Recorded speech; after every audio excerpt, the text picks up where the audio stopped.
আপনাদের এক মোহিনী তিলকের কথা বলব। যে ব্যক্তি এই তিলক ধারণ করবেন, অন্য ব্যক্তি সেই ব্যক্তির ওপর আকর্ষিত হয়ে পড়বে।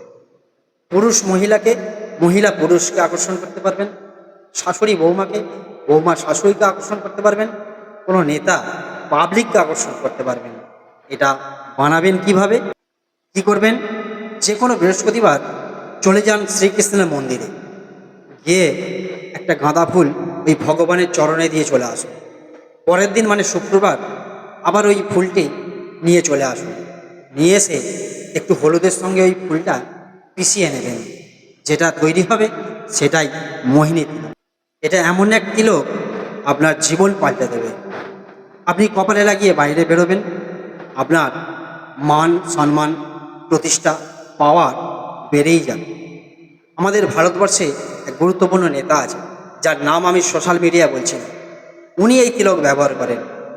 ওনার এই তিলকের জন্যে দিন দিন মান সম্মান প্রতিষ্ঠা পাওয়ার বেড়েই চলেছে।